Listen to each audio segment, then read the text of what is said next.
కామారెడ్డి జిల్లా కేపీఆర్ కాలనీలో భారీ పేలుడు పదార్థాలు కలకలం రేపాయి. ఖాళీ స్థలంలో బండరాళ్లను తొలగించడానికి డిటోనేటర్లు, జెలటిన్ స్టిక్స్ వాడుతున్నారనే సమాచారంతో పోలీసులు దాడి చేశారు. ఎలాంటి అనుమతులు లేకుండా బండరాళ్లు బ్లాస్టింగ్ చేసేందుకు ముగ్గురు వ్యక్తులు ప్రయత్నించారు. అందుకుగాను శ్రీధర్ వద్ద 50,000కు ఒప్పందం కుదుర్చుకొని 50,000 అడ్వాన్స్ ఇచ్చారు. ఇళ్ల మధ్యలో పాఠశాలకు సమీపంలో డిటోనేటర్లు ఉంచడాన్ని పోలీసులు గుర్తించారు. నలుగురు నిందితులను అదుపులోకి తీసుకున్నారు.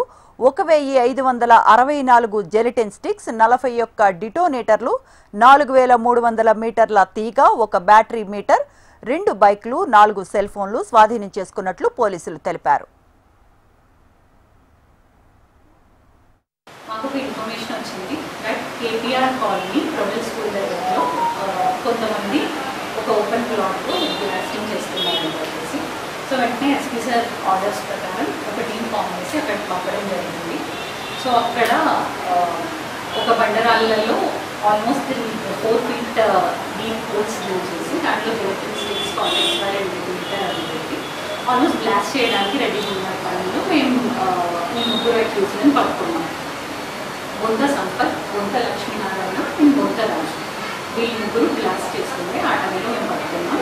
అండ్ వీళ్ళని ఫర్దర్గా ఇంట్రాగేట్ చేస్తే తెలియదు ఏంటంటే ఆ ఓపెన్ ప్లాట్ చింతల శ్రీధర్ అని ఉంటుంది.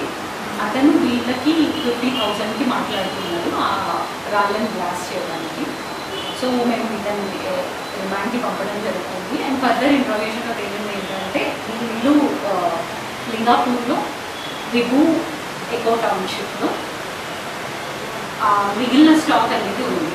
అలాగా 1564 gelatin sticks and 41 detonators and 4,800 meter contacts ఆ స్టాక్ మాకు అక్కడ దొరికింది. సో ఇదంతా మేము సీజ్ చేయడం జరిగింది. మాకు ఇన్ఫర్మేషన్